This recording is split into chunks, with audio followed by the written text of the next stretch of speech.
अखिलेश यादव के विवादित बोल साधु वेश में घूमते जग में धूर्त, ये अखिलेश ने कहा है। भाषा से पहचानिए असली संत महंत।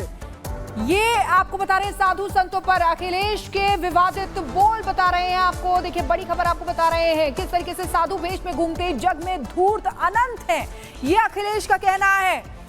तो देखिए किस तरीके से साधु संतों को लेकर यहाँ पर अखिलेश कह रहे हैं। विवादित बोल सामने आए हैं अखिलेश यादव के साधु संतों को लेकर, टिप्पणी उन्होंने की है यहाँ पर। इन विवादित बोल में आपको बता दें उन्होंने कहा है कि साधु वेश में घूमते जग में धूर्त अनंत, यानी कि यहाँ पर उन्होंने ये बोला है भाषा से पहचानिए असली संत महंत, साधु वेश में घूमते जग में धूर्त अनंत, ये इन्होंने बोला है साधु संतों को लेकर। सवाल यही कि आखिर साधु संतों का अपमान बार बार क्यों हो रहा है, किस तरीके से साधु संतों को हमेशा ही टारगेट किया जाता है। अब अखिलेश यादव की तरफ से ये विवादित बयान सामने आया। ये देखिए विवादित जो बयान है वो भी आपको दिखा रहे हैं, पोस्ट किया है उन्होंने। भाषा से पहचानिए असली संत महंत, ये उन्होंने कहा है। भाषा की बात यहाँ पर सिखा रहे हैं अखिलेश यादव, लेकिन अपनी भाषा में देखिए क्या लिख रहे हैं साधु संतों के लिए।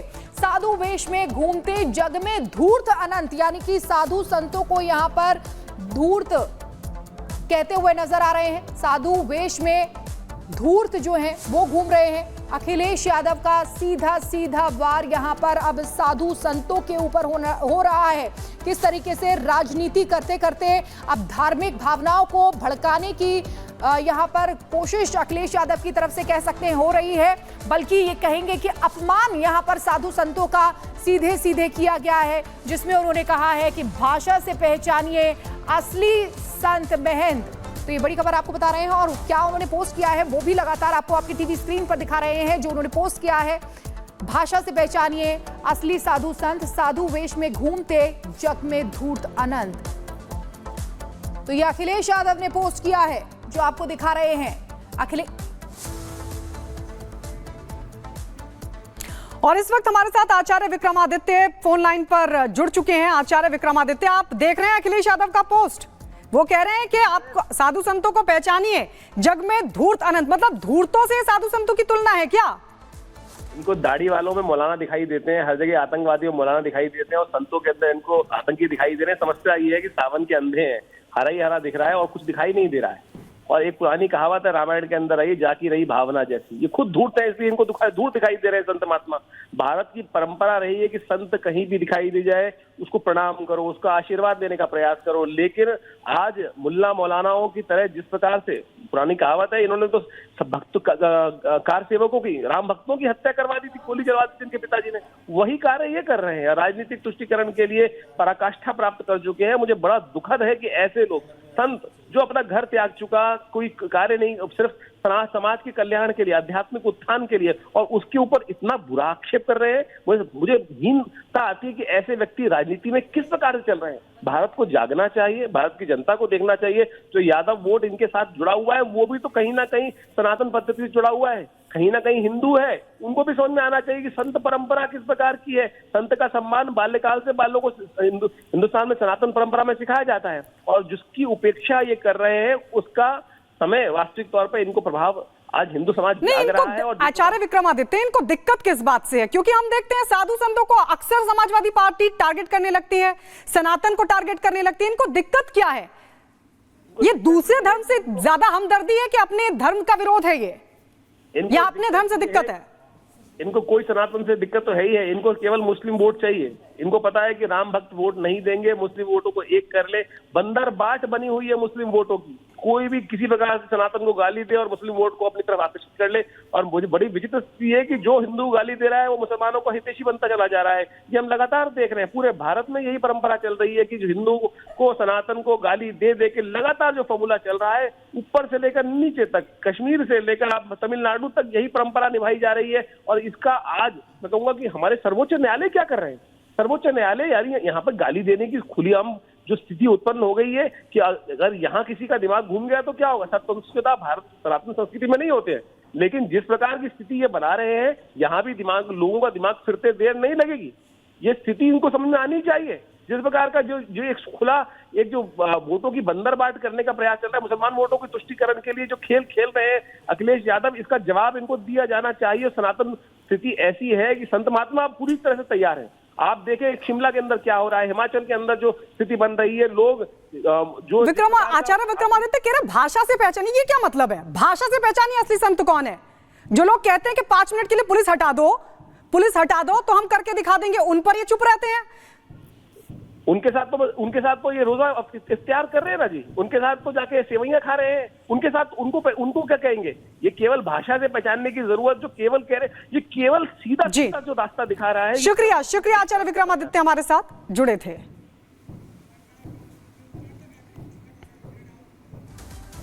और चलिए बढ़ते आगे, उत्तर प्रदेश के सुल्तानपुर की बात करते हैं। उत्तर प्रदेश का सुल्तानपुर, जहां पर ज्वेलरी शॉप में लूट हुई और उसके बाद एक आरोपी को पुलिस ने मुठभेड़ के दौरान गिरफ्तार कर लिया।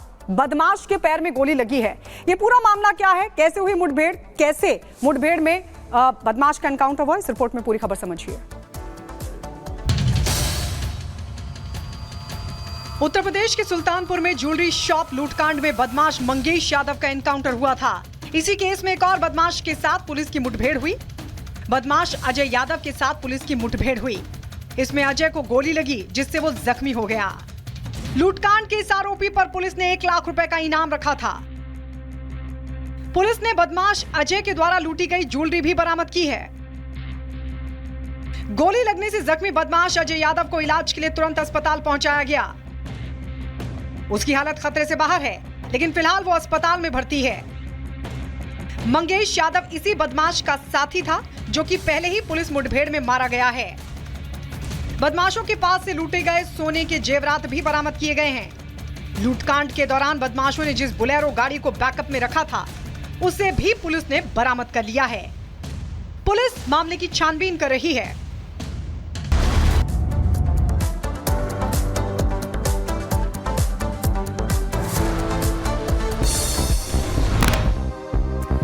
चंद्रबाबू नायडू ने वाईएसआरसीपी पर लगाया मंदिर को अपवित्र करने का आरोप। बोले मंदिर के शुद्धिकरण की प्रक्रिया जारी है। उधर प्रसाद विवाद को लेकर महंत राजू दास ने कहा, इससे हिंदुओं का धर्म भ्रष्ट हुआ, सनातन धर्म के खिलाफ हो रही है साजिश। आस्था का केंद्र तिरुपति बालाजी भगवान, हम यहाँ आए हुए हैं, लाखों लोग दर्शन और पूजन कर रहे हैं, और इस प्रसाद में जब चर्बी मिलाया जा रहा है, कितनी दुर्भाग्य की बात है। प्रसाद विवाद में मंदिर के पूर्व पुजारी का बयान, कहा पहले भी पाई गई थी अशुद्धियां, अब सरकार ने दिया जांच का भरोसा। पवित्र मंदिर में करोड़ों भक्तों की आस्था है, ध्यान रखना जाना चाहिए, मंदिर में ऐसे पाप दोबारा ना हो। प्रसाद विवाद को केंद्रीय मंत्री प्रहलाद जोशी ने बताया गंभीर मामला। बोले मामले की होनी चाहिए जांच, दोषियों पर भी हो कार्रवाई। डिटेल्ड इंक्वायरी होना चाहिए, तो डिटेल इंक्वायरी के बाद में जो भी गलती किया है उनको जरूर सजा मिलना चाहिए।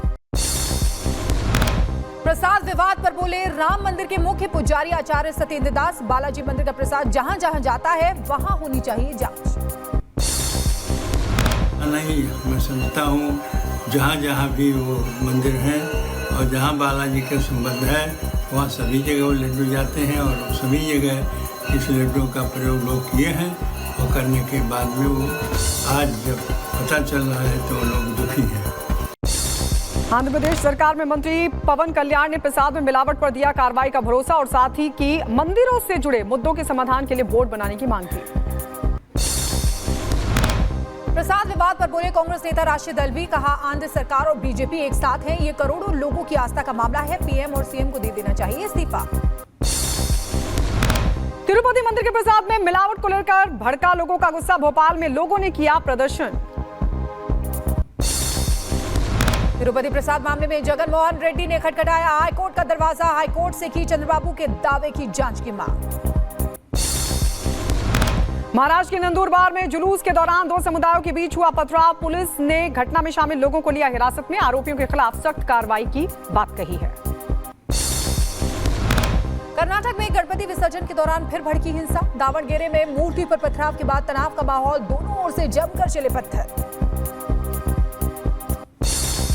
उत्तर प्रदेश के सोनभद्र में जुलूस के दौरान सांप्रदायिक नारेबाजी पड़ी महंगी। वीडियो वायरल होने पर पुलिस ने 4 युवकों को धर दबोचा। उत्तराखंड के हरिद्वार में अवैध रूप से बनी मस्जिद को हटाया गया। मस्जिद का निर्माण करने वाले लोगों ने किया विरोध। बिना अनुमति के हो रहा था निर्माण। आरएएस अधिकारी प्रियंका बिश्नोई की मौत से फूटा बिश्नोई समाज का गुस्सा। हॉस्पिटल के बाहर किया प्रदर्शन। सर्जरी के बाद हालत खराब होने से हुई थी मौत। रायबरेली में मामूली विवाद को लेकर 2 पक्षों के बीच विवाद जमकर चले। लाठी डंडे मारपीट का वीडियो सोशल मीडिया पर वायरल। उधर झांसी में जलविहार महोत्सव की शोभा यात्रा में 2 गुटों के बीच हुई मारपीट। एक दूसरे पर जमकर बरसाए लात घूंसे। फिरोजाबाद में अस्पताल में बच्चा बदलने को लेकर परिवार का हंगामा। अस्पताल में स्टाफ के साथ भी की मारपीट। पुलिस ने किसी तरह मामला शांत कराया। उत्तर प्रदेश के कन्नौज में सिपाही ने फरियादी को मारा थप्पड़। वीडियो सोशल मीडिया पर हो रहा वायरल। कर्नाटक के उडुपी में चलती ट्रेन से गिरी महिला। आरपीएफ की महिला जवान ने बचाई जान। चलती ट्रेन पर चढ़ने की कोशिश कर रही थी महिला। कुशीनगर में पुलिस ने नाबालिग युवक युवती को मॉब लिंचिंग से बचाया। खंबे में बांधकर कर रहे थे पिटाई। पुलिस ने 9 लोगों को किया गिरफ्तार। महाराजगंज में बीच सड़क युवक की बेरहमी से पिटाई हुई है। मारपीट का वीडियो सीसीटीवी में कैद हुआ। पुलिस कर रही है मामले की जांच। गाजियाबाद में दिल्ली मेरठ एक्सप्रेस वे पर हुआ हादसा। बस के सामने कूदा एक शख्स, मौके पर मौत। सीसीटीवी फुटेज भी आया सामने। जौनपुर में माहौल बिगाड़ने की साजिश। मंदिर में की गई तोड़फोड़। हिंदू संगठनों का भड़का गुस्सा।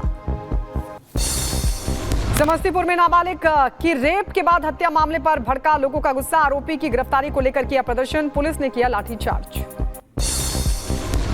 यूपी के बहराइच में अतिक्रमण पर चला प्रशासन का बुलडोजर। जाम की समस्या से निजात दिलाने के लिए अवैध दुकानों पर हुई कार्रवाई। यूपी के एटा में पुलिसकर्मियों की लापरवाही आई सामने। ड्यूटी के दौरान सोता हुआ नजर आया पुलिसकर्मी। वीडियो सोशल मीडिया पर हो रहा वायरल। संभल में बारिश की वजह से गिरा कच्चा मकान। हादसे में दंपति की मौत हो गई। पुलिस ने कराया शवों का पोस्टमार्टम। शाहजहांपुर में बाढ़ में फंसी एक कार। पुलिस ने लोगों की मदद से कार को निकाला बाहर। कार में कोई मौजूद नहीं था। वाराणसी में लगातार बढ़ रहा है गंगा और यमुना नदी का जलस्तर। शास्त्री घाट से तस्वीरें आई सामने। गृहमंत्री अमित शाह की नक्सलियों को हिंसा छोड़ने की अपील। कानून के सामने सरेंडर करें। कहा 2026 तक नक्सलवाद की विदाई तय है। नरेंद्र मोदी जी ने तय किया है कि इस नक्सलवाद को और नक्सलवाद के विचार को दोनों को मूल समेत हम इस देश से उखाड़ कर फेंक देंगे और शांति को प्रस्तावित करेंगे। फ्लोटिंग रेस्टोरेंट के लोकार्पण पर बोले सीएम योगी। कहा यहां थूक वाली रोटी और हापुड़ वाला जूस नहीं मिलेगा, सब शुद्ध मिलेगा। दिल्ली की नवनिर्वाचित सीएम आतिशी का बीजेपी पर आरोप। कहा दिल्ली में बिजली के दाम बढ़ाना चाहती है बीजेपी। लैंड फॉर जॉब मामले में गृह मंत्रालय ने लालू प्रसाद यादव के खिलाफ मुकदमा चलाने की मंजूरी दी है। सीबीआई ने राउज रेवेन्यू कोर्ट में दी जानकारी। उधर जेडीयू नेता मनोरमा देवी के घर पर करीब 18 घंटे चली एनआईए की रेड। मनोरमा देवी बोली टीम का किया पूरा सहयोग, जो भी पेपर मांगे सब कुछ दिए। मुरादाबाद में एआईएमआईएम नेता शौकत अली का समाजवादी पार्टी पर तंज। बोले मुलायम सिंह ने जुए में जीती थी साइकिल, इसलिए साइकिल को बनाया चुनाव चिन्ह। नीतीश राणे के बयान पर एआईएमआईएम नेता वारिस पठान का जवाब। कहा 24 घंटे पुलिस हटाने की बात हमने की होती तो आज होते जेल में। कोलकाता हत्याकांड मामले में आज शाम निकाला जाएगा रिले मार्च। हाईलैंड पार्क से श्याम बाजार तक 40 किलोमीटर का होगा मार्च।